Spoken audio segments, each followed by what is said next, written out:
Good evening, everyone. Hi. Nice to see all of you here for Tribe Talk this evening, which I'm excited about. We have some new interesting topics. I want to start by introducing the team here. My name's Alana Cooper. I direct Jewish lifelong learning at Case Western Reserve University.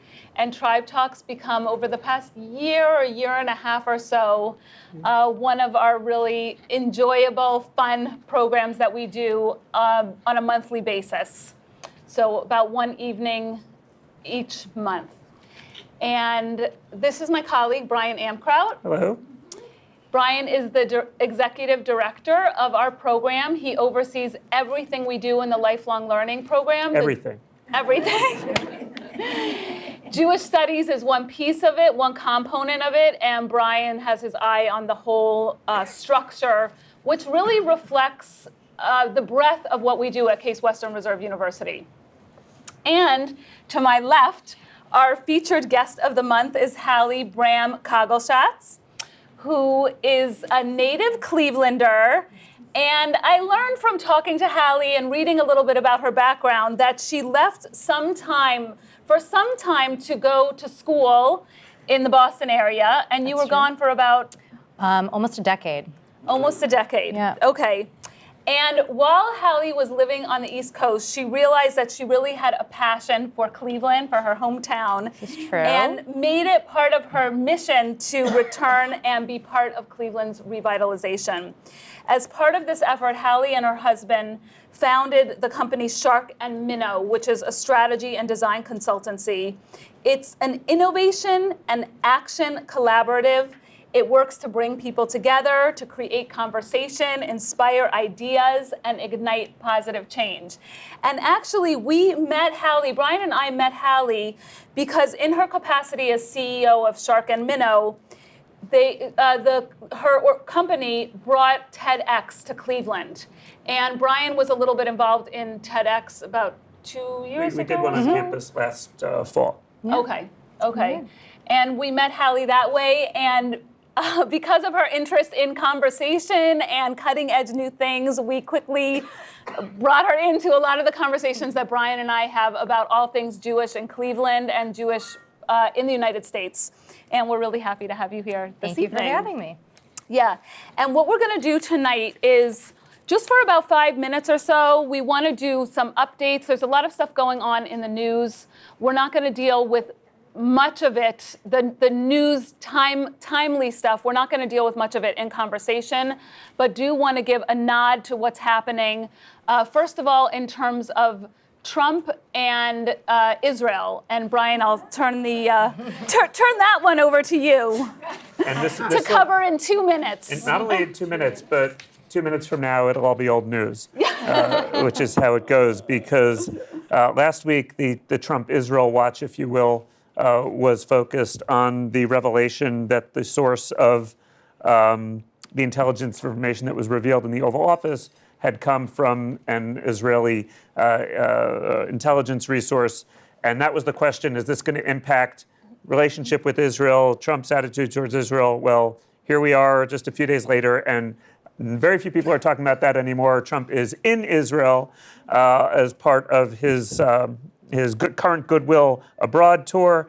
And the news coming out of Israel was, despite some flap about, and again, this was last week's news, that Trump was going to go to the Western Wall without Bibi Netanyahu, and someone in the administration had even argued that this was occupied Palestinian land. So why would an Israeli official accompany the president? Again, that's old news. The president went to the Western Wall. He was accompanied by Israelis. He put a note in the coattail. Nobody obviously knows what that note is. You can all speculate to your heart's content. I don't think he wrote to Jim Comey on that note, but we'll see. Maybe someone will collect whatever falls out of the wall. Okay. Also, since we met last, France had its election, and there was definite concern in France, and American Jews were closely watching what would happen in the election, mostly because the question was if Marine Le Pen whose party, the National Front, would be successful in taking the election.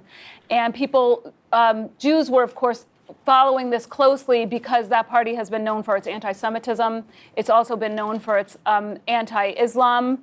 And of course, she didn't win. The how old did we say he was? 39-year-old Emmanuel Macron won. And I think that there really was a sort of sigh of relief from the American standpoint, a sigh of relief amongst American Jews, just because we've seen a rise of nationalism across Europe, in the United States, and a sort of fear that that would take in France as well. At the same time that there was this sigh of relief, I think we all have to recognize the fact that she gained 35% of the French vote, which really means that her party is a legitimate option, and it's something to look out for. On the Israel's travel ban. Right. So last time we met, which was actually closer to 2 months ago because we did not meet during Passover, we talked about the travel ban, if you will, that was passed by the Israeli Knesset, noting that people who had been vocally supportive of boycotts regarding Israel, including boycotts of Israeli-administered territory, which include the West Bank, could conceivably be denied entry into Israel. And we haven't seen much about that play out, although more recently, and again, this was before Trump went to Israel, so that sort of occupies all of the news when it happens. But I think a week or so ago, there was an article that appeared in the news that a birthright group that was supposed to travel under the auspices of the Reform Movement, under the URJ, was questioning because some of the individuals who would be participating were outspoken in their opposition to the occupation, were questioning whether their birthright group might be subject to this ban in some way, leading to Rabbi Rick Jacobs, the president of the URJ, to write, we believe, to Bibi Netanyahu, to Prime Minister Netanyahu, to inquire whether this ban would actually impact young American Jews going under the auspices of a Jewish religious organization. So again, this just raises interesting questions, about how this will play out. Bibi has not responded to the email. I'm watching the news, but I think he has other things on his He's got his hands full right now. Yeah. And then finally, in one of our Tribe Talks a few months ago, I think it was right after Trump was elected, one of the issues that we spoke about was the close circle of Jewish advisors that President Trump has, and what sort of impact and how that plays out in the American Jewish community. And of course, two of his advisors are his daughter and son-in-law. And there is definitely a Jared and Ivanka watch in the Jewish world. Yes. And this past week, it focused, particularly in the Orthodox world, on the fact that Jared and Ivanka supposedly got a dispensation from a rabbi to travel on Air Force One on Shabbat. And what does that mean that they call themselves Orthodox and yet are traveling on Shabbat? And should Orthodox Jews care that they are being misrepresented? And who is the rabbi? And who was their rabbi? And Rabbi Lookstein in New York has disavowed having any part of it. But is this anyone's business, or is it just Lashon Hara, sort of bad talk about other Jews to discuss this? Inquiring minds want to know. But inquiring minds want to know. And also a fashion watch that apparently Ivanka, since she's come to Israel, although in Saudi Arabia, she and Melania did not cover their hair, since Ivanka landed in Israel, she's been wearing a beautiful fascinator and a pretty long skirt, longer than her rather usual standard. And people are watching that as well. That's it. Yeah, so those are updates from very meaty to a little bit lighter. Yes. Yeah, and so you saved the most important for last, right? The yeah, fastener absolutely. and that's my favorite and the skirt to follow. Yes, and the length of her skirt. Yeah. Look up Ivanka Watch on Facebook. I'm sure you'll get all you needed to know. Yes, that's right. Yeah. Okay, so now I want to turn over to one of the main questions that we're going to be discussing this evening. We brought in Hallie, whose work is in branding and marketing. And one of the questions that Brian and I have had, partly through our work here, but also just more generally following the Jewish news, is What about Jewish organizations and what about Judaism? Can and should Judaism be branded? And what would be the implications of doing it?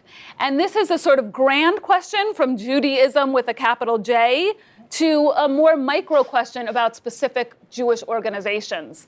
But Hallie, I'm going to turn it to you to start with the big one. Do you think Judaism can be branded? Well, I think it's a really interesting question. I think it's also a really tough question to answer because the reality is if we don't brand it ourselves, somebody's going to do it for us. And I don't think that this is anything new with Jews or Jewish life, but if we don't get out there and put our message out into, quote unquote, the proverbial marketplace, somebody is going to go out there and say, what is a Jew? What is Judaism? What do they stand for? And position us in a way that we may not like. This is not something that's new. This is not something that's happening for the first time, but it is something that's happening very prevalently because of the rise of things like cause marketing. So one of the things, that we wanted to talk about today was, essentially who's doing it successfully.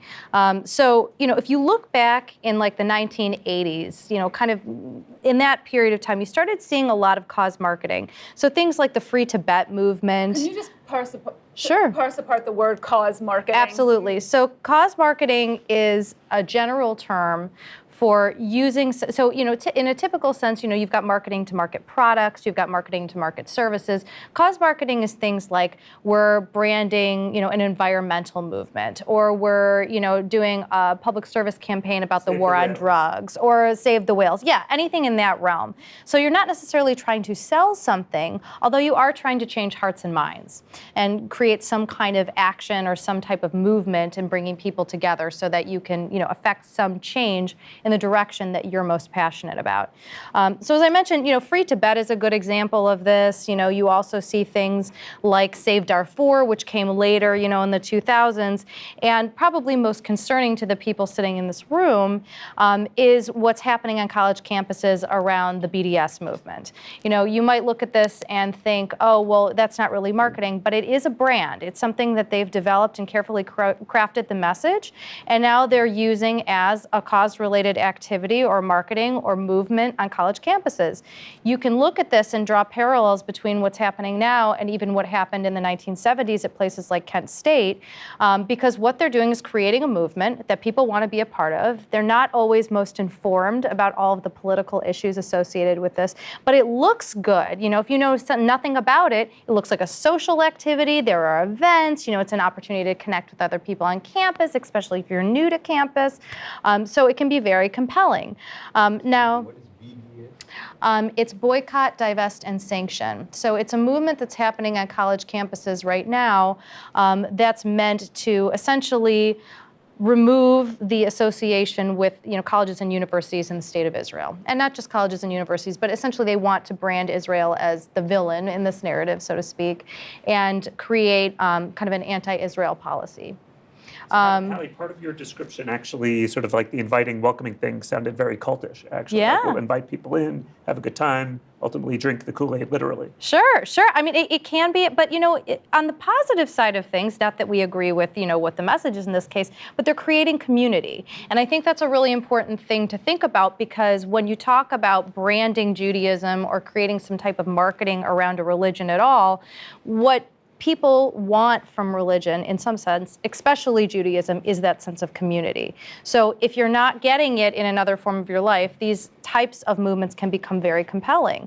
And to me personally, as somebody who has a very strong Jewish identity and associates with Israel and feels a connection to Israel, it's concerning to me that I do know American Jews that actually support BDS, and they want to see, because they disagree, with what they see as like occupied territories and things of that nature. But a lot of it is coming from a place of not necessarily being the most informed about a lot of what's going on. So that's a completely separate topic around alternative facts, so to speak. No, but it's part of the idea that there's a slogan and there's like an easy narrative, and so it's easy to buy into it. In fact, I saw something on Facebook a couple of years ago. It was a husband of a kind of acquaintance of mine on Facebook who went on some tirade about how, well, if you support the Israelis, then you may as well support, the early Americans that kicked the Native Americans off their land. And it was just very uninformed about essentially how things came to be the way they are right now. And if you support that, and if you support Exactly. that, so you're the ultimate embodiment of evil at the end Exactly. of the day. So this kind of swings back around to the branding conversation, because what you start to get into is, are we putting out a brand for Judaism? Do we have a need to brand Judaism in the context of, Israel, or, kind of against an anti-Semitic movement? Are these the same things, or are they different branding questions? So very, very complex kind of marketing problem, so to speak, that you're looking at. So you started with something which I think is really fascinating in terms of like, if we don't brand, or maybe try to take it out of the first person, but if Jews don't brand for themselves, then someone else will do it, which on the one hand could lead you to sort of like, jump right down the rabbit hole. The anti-Semites will brand Judaism and everything will be turned against the Jews. On the other hand, like, I think especially in America today, there's this interesting dynamic of, people are branding Judaism from the outside and often saying very, very good things about it. Yeah. Right? It's very, very positive disposition in the broader American landscape today, especially if you take Israel out of the picture. Absolutely. Judaism, there's going back to some Judeo-Christian construct, but more specifically that, Judaism has a way of life that's inviting and attractive and warm and welcoming. And not just Judaism, but Jews. There's a lot of conversation about like how, we as a people focus on education. We tend to be very innovative and educated. Like there are stereotypes they're stereotypes, but they dovetail in with things that are, in the way that I think about Judaism, very much so supported by the text and supported by the way that a lot of us live our lives. We put an emphasis on, things like education, for example. So it's not always a bad thing, for sure. But I think, anytime you are dealing with a situation where people can put labels on you, it has the potential to go south very quickly. So I think more than anything, it's important to control the narrative, at least in the places where it matters, and especially in situations where you see people saying things that are untrue. So obviously there's a lot of conversation about this on college campuses. How do we prepare our college students to feel supported and I hate to use the word ambassadors, but they need to be ambassadors on behalf of Judaism. Otherwise, we are in a situation where there's a lot of myths out there that aren't being dispelled. But I feel like we're talking about like a few different things, and I don't know how they link together. So one thing is branding Judaism, to me, seems a little bit different than branding Israel or marketing Israel. That's one question, is how do they link together? And the other is, I'm not sure who's going to do it. Like, is it, to me, when I hear about Save the Whales or Darfur, that sort of happened, grassroots. Yeah. And Judaism. Yes and no. I think what Hallie was saying, yes, it is, but at the end, at some point, somebody's stepping in, probably with some real expertise, and maybe focus grouping and doing the things that need to be done. To get that message. And I think what's starting to happen is you're starting to see people kind of piecemeal this. So, with organizations like ARC, for example, and I don't know if people are familiar with ARC, but ARQ, it's an organization that, it exists in New York. I actually don't know if they're outside of New York at this point, but it's local. I think it's localized. But what they do is they're trying to create kind of like a third place for Jews that, they're not feeling connected to a synagogue. They may be somebody who has an interfaith partner, but they want a connection to Judaism. And there are different organizations that are doing this in different ways. But they're having, like Shabbat potlucks, and they're doing like cultural things to bring Jews together and giving them an access point for Judaism.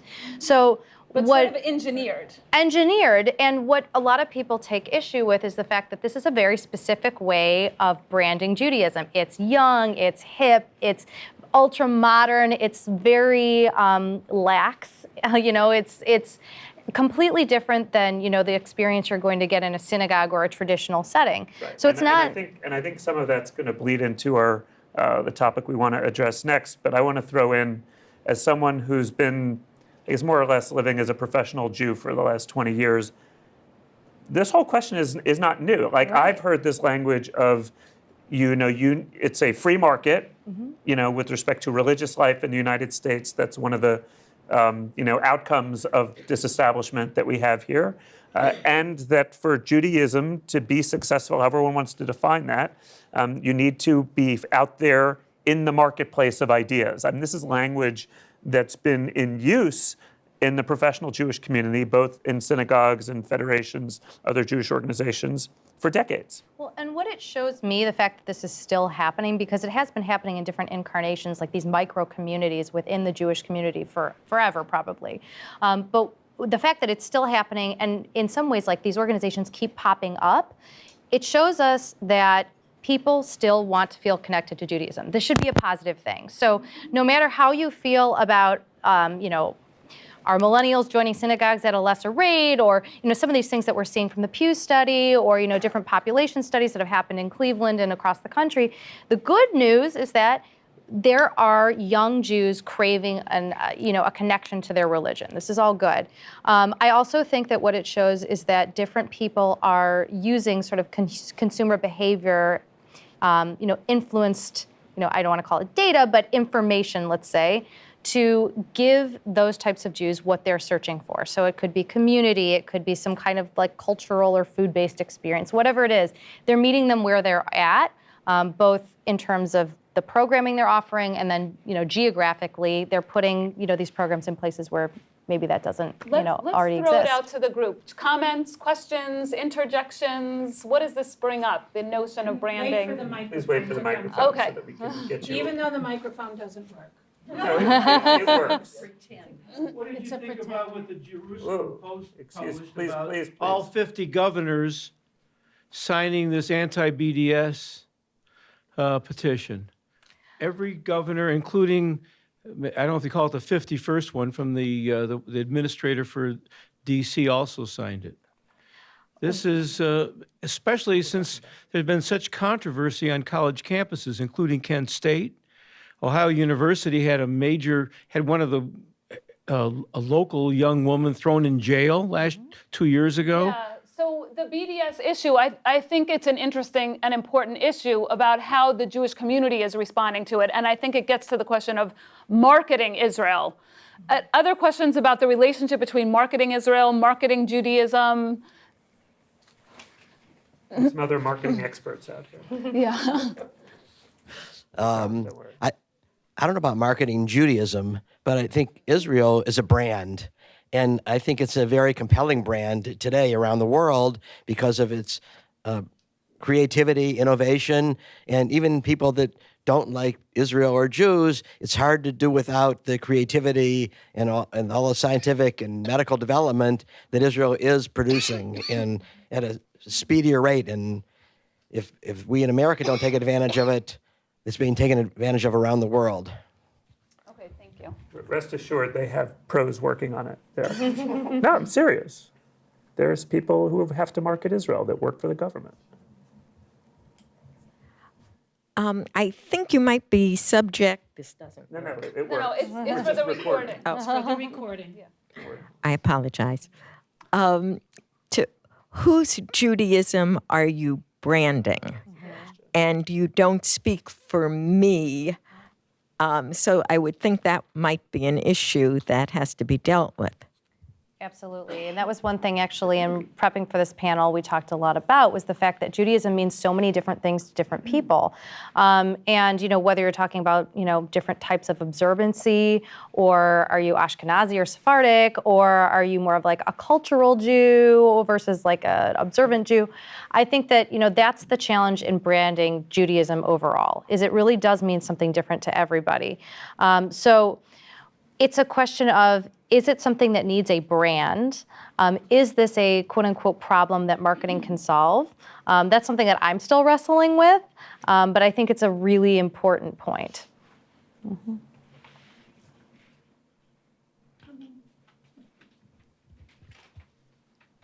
I'll just kind of piggyback on that, because as you were talking, I think something many people value about Judaism is the kind of diversity of all of those things you just talked about. And the idea of branding is kind of Kool-Aid, right? It's that you have a unified idea, and yet part of what we value is that we're of diverse minds and observance and thought. And so when you don't agree with the whole brand, then are you like off brand, right? Like, are you not doing it right if you don't agree with the idea of a brand would be that there's a single Kool-Aid, like that there's a single brand. And what do you do when you're not brand compliant, right? You're not a Jew anymore. But also that I would almost, if I designed the brand, one of the things I would say was a part of the brand is that we are multifaceted and value diversity of thought and of observance and all of those things you just listed. So kind of how do you balance those two Which to things? me sounds like a not very good brand. Well, I mean, and also, and the other question that I would ask, which is the sort of problem that I have getting my mind around all this, is in order to have a brand, you need a CEO. Like who's our chief Jew? Like who's setting the program? And I feel like I could see the movements maybe need a brand expert, and maybe the school networks need a brand expert, and maybe different synagogues need a brand expert. Maybe the Federation does, but I don't see who would be the lead Jew that would hire that branding company to do the branding for them. Let's go.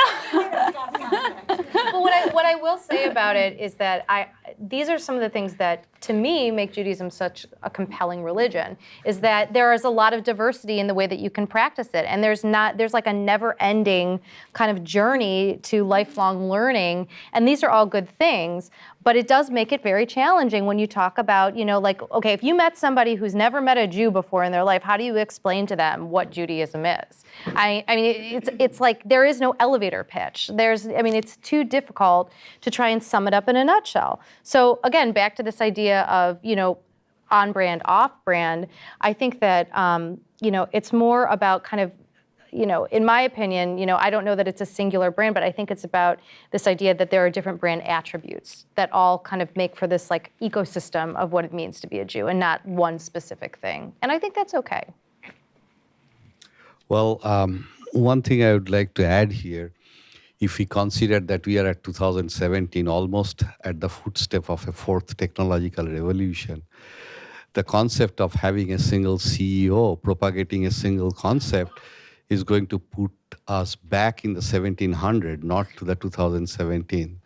And if we recognize the term like unity in diversity in its full extent, being inclusive about all the attributes that is possible, available, to be explorable, I think we might think about non-uniformity or heterogeneity as the promotion of the new order, not a homogeneous culture. I think that's a great point, but it raises clearly the dilemma, which I think, really in the modern era, but for sure in the last 50 years, how does what is essentially a conservative, archaic model of social organization and communication connectivity, thousands of years old, right? I mean, this is about as old as it gets in terms of our civilization. How can you align that effectively with a totally decentralized construct that you're talking about, which is a networked, non-hierarchical model rather than top-down CEO structure, and still have some measure of uniformity of message?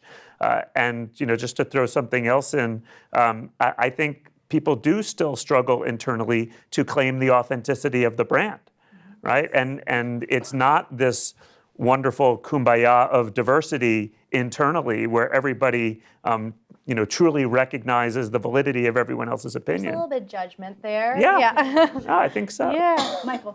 So I actually like that CEO thing. I would actually argue that there is a brand of Judaism, and that's Chabad.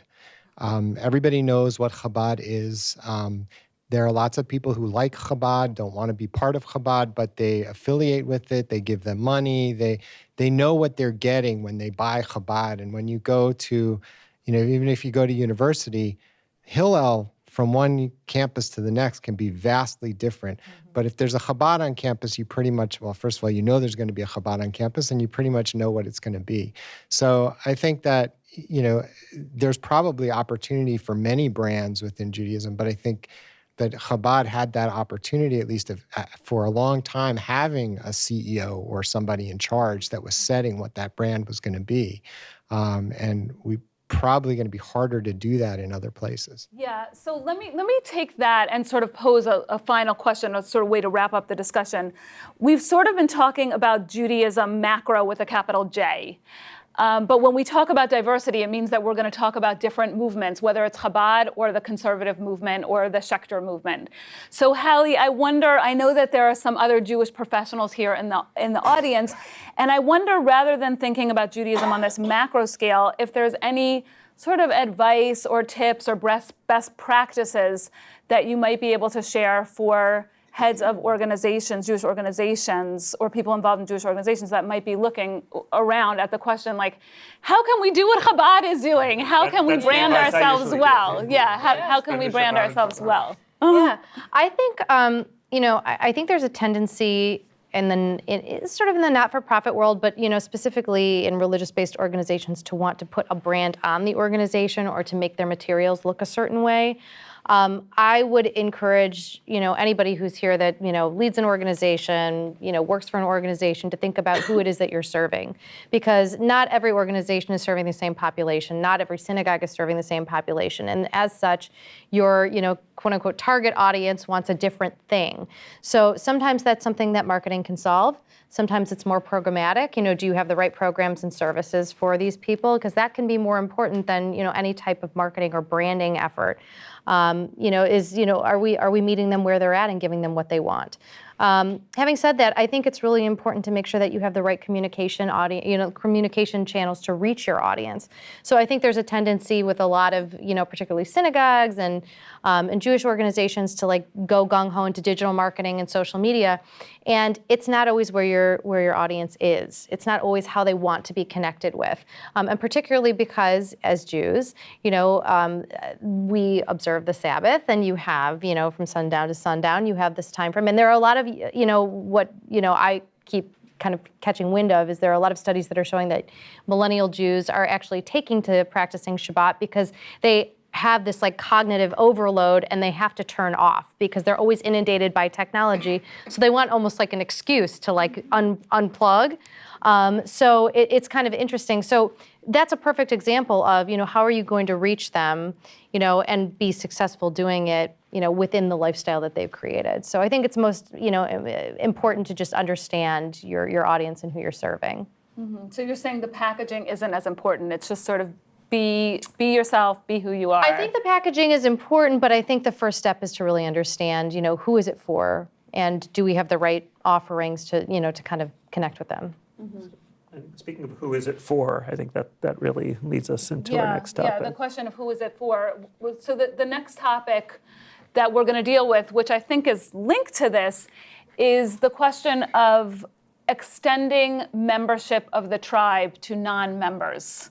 And by that, I'm speaking specifically about questions that have come up within the conservative movement over the past couple of months. Recently, the United Synagogue of Conservative Judaism, the executive committee, took a vote and unanimously agreed that they would allow their congregations to make a decision, each one on their own, about whether or not they could extend membership to non-Jewish partners. So until now, if a Jewish person was married to a non-Jewish person and that family wanted to become a membership of the shul, members of the shul, they wouldn't become members as a family. The Jewish person would become a member and the non-Jewish spouse wouldn't be a member. And now the decision that was just recently taken was that each synagogue can decide for itself to allow membership to be extended to the non-Jewish partner and non-Jewish, if deemed so, children. The conservative movement has made a distinction between community joining and a halachic or Jewish legal distinction between who is Jewish and who is not.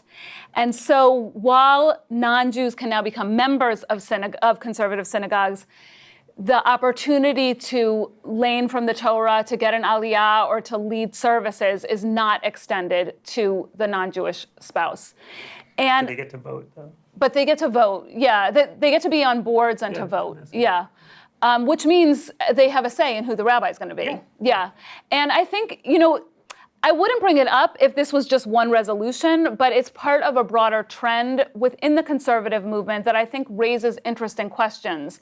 And by the broader trend, I'm speaking specifically about the fact that the Schechter schools, while there was still a Schechter network, which has just recently fallen apart, but a decision was made within the past couple of years to allow families whose children were, their father was Jewish, but their mother wasn't Jewish, to allow them to be students in the school. So sort of extending a halachic understanding, a Jewish religious understanding of who's Jewish. And the other thing is the question about rabbis, conservative rabbis, presiding over couples who are intermarrying, where one of the partners is not converting. And right now, any rabbi who's a member of the conservative movement is not allowed to preside over such a marriage. But there are occasions that are coming up in the press of individual rabbis who are bucking this and saying, I don't care. I've been a rabbi for 45 years. I'm 75 years old. I've been affiliated with the conservative movement. And right now I want to serve my people. And I don't care if I'm going to be expelled from the movement. And there's one rabbi in particular who did that, the first wedding that he performed. And I think this is significant. The first interfaith marriage that he performed was his daughter. His daughter was marrying someone not Jewish. And his motivation, he really felt like, if I turn them away, I'm closing the door on them ever being part of the community. And if I marry them, I'm opening up the possibility that they will now build Jewish lives, and perhaps one day he will convert and they will become part of the community. So the question that I want to throw out to the two of you and then to the group is, do you think, we'll start with the conservative movement because I think they're in the trickiest position. Do you think this is good for the movement? Is it good for Jews or is it not? Well, I have an interesting perspective on this. My husband is a Jew by choice, so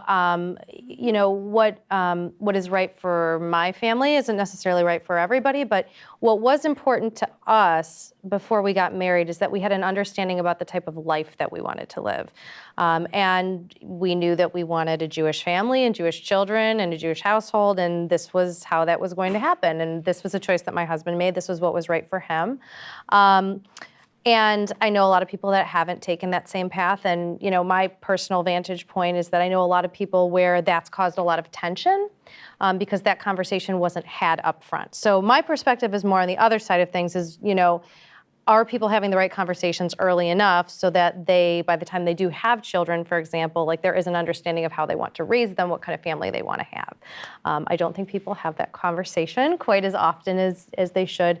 But I think it's interesting that at least the door is being left open for that to happen at this point. So that, because the worst thing that could happen is that all of a sudden you find yourself in this situation where maybe you weren't as well planned as you wanted to be. You have children now, and you're struggling with what do we do? We're in the situation where I want to be a part of a Jewish community, but I'm maybe being told that I can't be, or there's a feeling that I won't be accepted or whatever. In situations like this, where we are seeing conservative rabbis perform weddings and allow non-Jewish partners to become part of the synagogue in some fashion, like you say, at least it's kind of sending a message that you're wanted here, and it's not this old message of we're going to turn you away 3 times, and you're going to have to really, really earn it. It's you're welcome here. So I do think it'll be interesting to see how it plays out, no matter where we're at today. But it sounds like you're saying, apart from the policy issue, on the personal level, your sense is that people should figure out if they're going to be part of the community. Yeah. These sorts of conversations and decisions might be better made. I would like to see more maturity as people are getting married, and maybe take a little bit of personal responsibility for, you're joining a life with somebody. You should have some idea about what you want that life to look like. So I think, knowing yourself and understanding your identity is a really important thing before you get married, and being able to talk about that with your partner. I think it's really important to have those conversations up front. So a couple of I'm going to answer you quickly, but I think Hallie opened up a much more interesting conversation. And I think the I think the quick answer is the conservative movement's making a decision that's already been made for them for years and years and years in terms of what was happening in the synagogues anyway. And despite what the United Synagogue might have said was going on, I think probably all of you know people who have been in these situations where the spouse is de facto a respected member of those communities and those congregations, and quite often, even if not having converted, did have that conversation that Hallie's talking about. So I doubt that they had much wiggle room looking forward in this regard.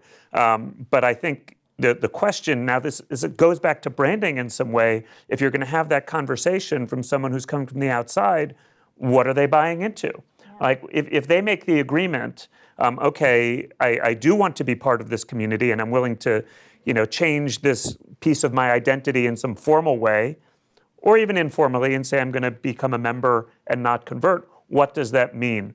To identify with Judaism, does it mean having the full-on conversation about, how we're going to raise our children, what our lifestyle is going to be, my understanding of history and tradition and everything that goes with that?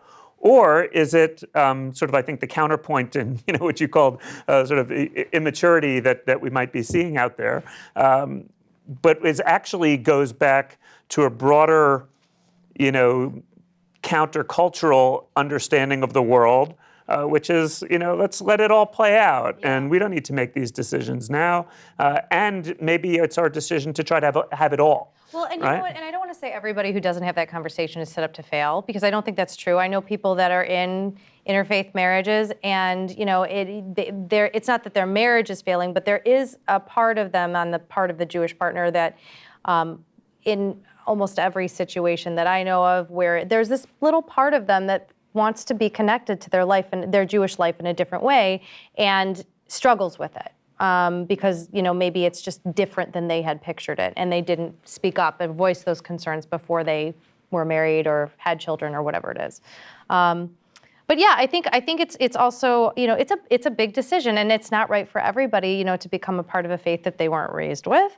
And I can only speak for my husband, but who's not here and can't speak for himself. But I think that for him, his exposure to Judaism, like he was raised in Michigan, in a part of Michigan where literally he only knew 2 Jews and they were teachers at his school.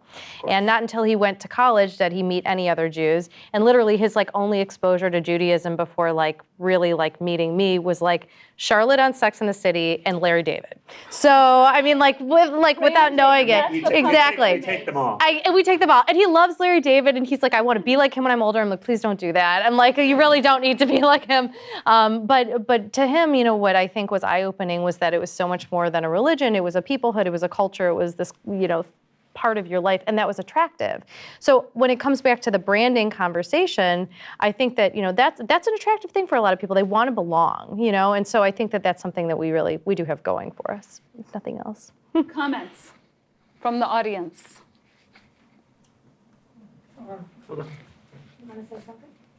Our success is bred many difficulties for us because we're based on having a civic and a religious combination together, but we don't want anybody else to be living with us. And most of the Jews do not live in Israel, and we suffer with the problems that this introduces. We're buried in our success because the result of the success is that there are hungry people who are willing to be terrorists, and there are multiple numbers of them, and there are people who would be willing to drop an atomic bomb, which are available. There's so many Sorry. problems. Way out of Yeah. our comfort zone. Sorry, we're sort of moving in a different direction here with the question of. It's the question of are we willing to recognize that there has to be a separation of church and state? Okay, thank you. Thank you. That's always a good question. Yes. Well, you alluded to the fact that there's a connection between the branding and this issue. And I had this, came to me at the end of our branding discussion. I was at a bar mitzvah about 2 or 3 weeks ago where the father's message to his son was that if you cleave to Judaism, you're going to always have a community wherever you are. And these people had moved from Chicago to Cleveland, and they're part of the community. And maybe you were at the bar mitzvah, I don't know. And I've heard that story. yeah, and whether any city you move to in America or anywhere you are in the world, you've got community. So I think maybe that's our brand. And A big attraction. and there's so many other stories. Well, at Mandel Jewish Day School, we have many parents that aren't Jewish because one spouse is and others not, and so there's lots of those that send their children to Jewish Day School. We're members of a conservative synagogue in Fort Myers, Florida, in the winter, and there are quite a few intermarried families, and everybody belongs.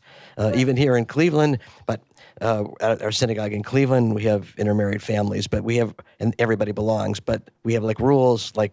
Somebody mentioned, they can't. Somebody who's not Jewish can belong to the synagogue, but they can't be the president. They can't be the chair of a religious practices committee. This statement that everyone belongs, I think, is really interesting because, for me, the question that it raises is if everyone belongs, meaning if the boundary, and I really think about the walls that are, and border patrols and policing that is so much on our minds in the political sphere. But I wonder about it in the Jewish sphere too. If everyone can belong, if there's no boundary at all, then can you say that you're part of a community? Because I don't know what the community is anymore. Or that there isn't a defined brand. It goes back to your point before, which is, a weak brand is a brand that tries to be all things to everyone. Are we trying to be all things to everyone? Is that a bad thing? Or is that, a facet of how our brand personality is? Are we inclusive? Are we inviting? Are we welcoming? And then how does that play out in practice? So these are, again, as Jews, we struggle, right? And these are all things that we're struggling with in terms of our own identity. Yeah. I think I had never thought about this experience in the context of tonight's conversation. Our children, when they are being bar and bat mitzvahed, they are being asked, you go to these events and there are themes. Theater, baseball, which are very assimilated themes. And when my son was being bar mitzvahed, he said, well, Mom, what's my theme going to be? And I said, bar mitzvah. And everywhere we would go, if we'd go to a store, the clerk would say, so what's your theme? And I would say, it's bar mitzvah. One night he comes storming into the kitchen and he screams at my husband and I can't believe you're making me have a Jewish bar mitzvah. Great line. And it comes to mind within that, how do you brand and how do you balance assimilation and being part of it? Right. Interesting. That's very interesting. We have some people who haven't had a chance yet. Well, the central theme, as you said, tribe membership extending to non-Jewish people. I just don't know. You mentioned about Ivanka, and she was not born Jewish, got just married to Jared. I don't know. It basically exemplifies a situation that the call of the day or the need of the hour is basically we are living in a society where demographically, if we just want to put the faith before the human relationship or how they were raised or in which family they are born, we are basically trying to stay behind time. If you want to walk with the time, forget about walking ahead of time, there is absolutely no point of thinking about whether this is good or bad. This is the need of the hour. We got to do it, extend us beyond the faith by which we are raised in, because you have mentioned here the impact on the Jewish life in America or not. This is a country where like Jewish are like probably a very, very insignificant portion of the overall demography. So kids are going to school, they're probably meeting with like 90% of non-Jewish people. They're going into soccer field, drama, whatever. So they are going to connect with the human content, not with the faith of the family that which they were raised in. Okay, thank you. So you're saying ethnic particularism is a thing of the past? Absolutely. Okay. So my analogy to what you've been talking about is, I think, a box of crayons. So we have the boundary of the box of crayons, but everybody inside is an individual, and they're all different. They all have different individual packages and colors, but the brand is the Crayola. So do we need a Crayola? Yeah, but my question would be, is that box Judaism or is that box humanity? And I don't know anymore. Okay, Cheryl's bringing the... So as you talk about this, and particularly when you bring up the conservative, this dilemma that they're having, I think that there's really kind of like a dichotomy here between Orthodox Judaism and everybody else. Because you wouldn't have this situation coming up in Orthodox Judaism. I disagree. I think in some segments of the Orthodox community, you're actually starting to see this very same conversation. Okay, well, continue with your thought, and then we'll hear from you. I find that really difficult to imagine an Orthodox synagogue that would be having this conversation, or an Orthodox day school that would be having this conversation. But I think this is about dwindling numbers, and I think what we're seeing is outside the Orthodox community that the number of children that Jewish couples have, and the number that then stay in Judaism is shrinking. And if you look at the number of Jews in America today versus 50 years ago, the numbers haven't changed that much, but the demographic has changed dramatically. And so when I think that this is an issue of how do you try to save a group that's dwindling? And so the answer is you have to go outside to bring people in. Since we're not able to keep our own people in, we've got to bring people in. This question about having membership or performing mixed marriages is really about, well, if somebody doesn't agree to come all the way in, can we go to them?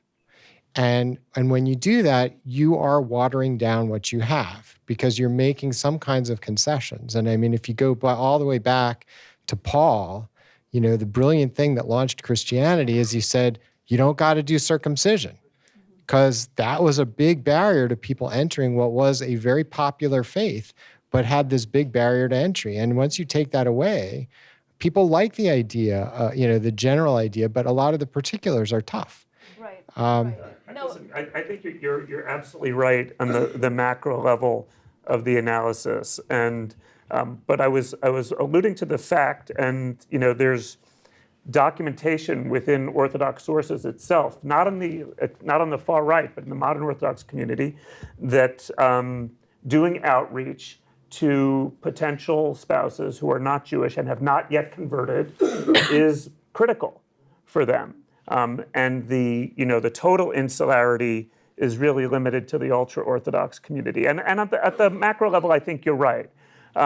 But I also think it's not simply a numbers game, although I agree in terms of playing the scenarios out inside with the liberal movements. They do worry about the numbers. But at the same time, I think it goes back to this fundamental issue of inclusion and diversity and trying to accommodate, right? And this is sort of the age-old dilemma in modernity anyway, trying to accommodate a universalist notion of fitting in and being part of the broader fabric of American society in our case, and at the same time being able to still maintain that particular, which obviously you're right, is much more effective in Orthodox communities, but everyone is weighing that same struggle and goes back, to what Hallie said earlier, If you are you going to have those conversations about what it means to be more inclusive? If you're going to just be totally open from a broader, pluralistic, multicultural society, can Judaism, and to bring us back to our brand, and I think we're going to move on to our next topic, but to bring us back to our brand, can Judaism be both the inclusive brand and at the same time the particularistic traditional brand? And that's not been resolved. Yeah. We're going to move to the next topic, but if you have one quick comment. This all started out as, I don't know if the mic is working. Yeah, it's fine. Marketing. In order to effectively market, the very first thing you have to define before anything else is your target market. There's no question. Because you would market differently to different markets. And I don't know what we're talking about, quite frankly. I mean, a person might be Orthodox and he might say, if you're conservative, you're not Jewish. If you're Reform, you're certainly not Jewish.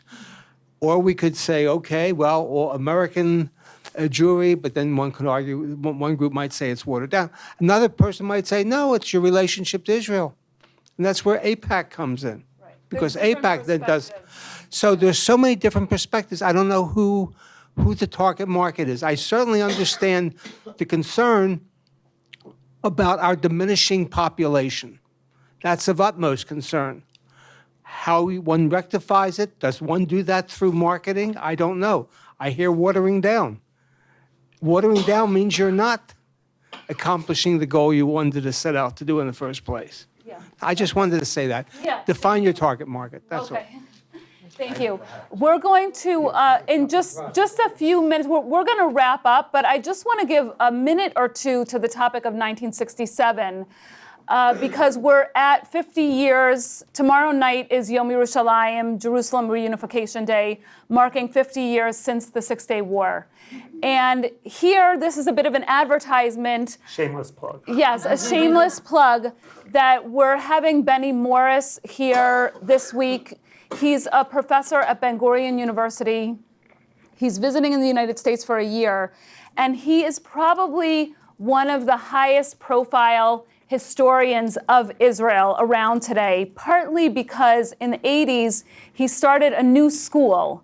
And by school, I don't mean like a university or a college. I mean a way of thinking, a way of doing history, where he gathered together with other historians who said, we are not doing work on behalf of the Israeli government. We are doing work as historians like any other historian in any part of the world. And they started going into archives and uncovering things that were very difficult to hear from an Israeli perspective, and publishing things that were difficult to read from an Israeli Zionist perspective. And he was really claimed by the Israeli left on account of what people believed his politics to be because of what his scholarship was. Do you want to pick up the story there with the switch?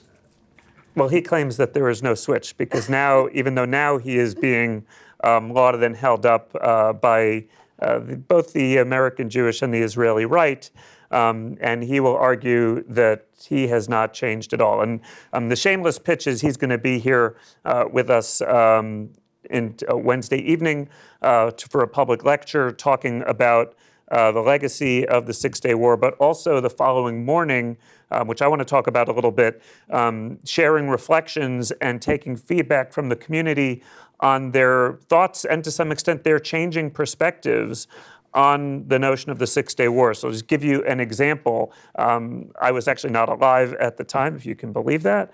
But I would say that for most of my youth and my early adult life, the Six-Day War was held up as this not only tremendous achievement, a great success, but sort of like, to demonstrate what Israel is all about, and, the changed narrative around Jewish life and Jewish sovereignty, and the Six-Day War embodied everything that was right and good about Israel. And I'm not saying that that has gone away entirely for some people. I'm sharing my perspective that now, as a more informed adult, more mature individual, I look at that event, yes, in many ways as an embodiment of what sovereignty means, and what success of forging one's own destiny in one's own land. But it's not without its problems and dilemmas that were created as a result of that very same victory. And even the language of victory, or the language of victory and the alternative language of defeat, is problematic language with respect to this particular event. And I just think that it's an opportunity, looking back 50 years later, and especially having a scholar of Morris's magnitude here with us, really to take stock and to try to do it as best as possible. And this is almost impossible, but to try to do it as best as possible from a non-political perspective. What do we know about what actually happened? Why is it that some people's thoughts around this event up until the early 80s, late 80s, for example, were framed one way, and then really since then, really from 1987, 88 onwards, we think about these events, or many of us think about these events somewhat differently, as a more complicated episode in Israeli history, Middle Eastern history. And I really want to invite all of you to join us in that conversation, and particularly for those of you who did live through it. I look at this from a historian's perspective and can find those narratives and, what were people saying in the newspaper and what do the movies show us, film clips from that era and recordings from the news. But I think it's really interesting, especially for those of you who can remember what you were thinking about and felt at the time, and now consider, do you still think and feel that same way now that it's 50 years later? So let me just clarify. Wednesday evening, Benny Morris is going to be speaking, actually not here, because we're going to have a much bigger audience than we can fit here. He's going to be speaking at the Mandel School in their big auditorium. If you plan to come and have not registered, please register. Please let us know so that we can have a sense of the numbers. That's at 7 p.m. on Wednesday night in the Mandel School lecture.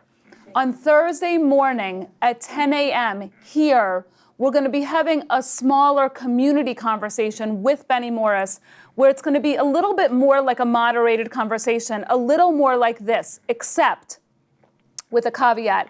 I am a little nervous to open it up for free discussion. So what I'm asking people to do, and please, you still have time, I would love to get from you a sentence, a paragraph, 2 paragraphs. If you could email me your memory of 1967. Let me just ask you, please raise your hand if you remember, you have a memory of the events of 1967 in Israel. Okay. I'm curious to get from you where you were, what you remember, what your feelings were, and then if you have the energy to write more, reflecting back on that person that you were in 1967, what you're thinking about it today. So please, 1 sentence is enough. If you have the energy to give me more, I'd love more as well. You say 1 sentence for right now? Or No. One sentence is enough for you to start. To write to me, to give me your reflections, which I'm collecting them, and we're going to read pieces of them and have Professor Morris sort of respond from a historian's perspective, from an Israeli's perspective, on what our experiences were. And if you don't have email, on the back of that Tribe Talk brochure that you're holding, there's actually a place there for notes. If you want to even just write it on there and hand it to Alana, that's fine. Oh, yeah, that's fine too. And it's Thursday at what time? Thursday at 10 a.m. here. Again, please register. Yeah, it's important for us to have a count on the numbers. What's your email? My email is Alana Cooper, ALANNA.COOPER @case.edu. And with that, we will conclude Tribe Talk for the evening. Please join us next month. When is our next Tribe Talk, Cheryl? July 31st, 21st. Okay, July 21st. But wait, sorry, 31st. Before I end, I want to, I'm going to skip it. Before I end, I want to thank Hallie again for being a guest. And I forgot to mention at the beginning that our Tribe Talk is sponsored by the Cleveland Jewish News and Cleveland Jewish News Foundation, and we're really grateful for the partnership. We get good coverage of the events, and I think really through the event itself, but also through the newspaper, we're able to reach these conversations, are able to reach the community. Yes, Amy. Bonus plug, for those of you who are interested in the French election, which you mentioned, AJC tomorrow morning is having their annual meeting, and our French liaison is going to be talking about Oh, the election. interesting. Okay. And it's at Federation at 7:45 and get bagel. Great. Thank you. And you get a bagel. You get bagels. And you get Thank you. bagels. Thank you. Thank you all. Thanks, everyone.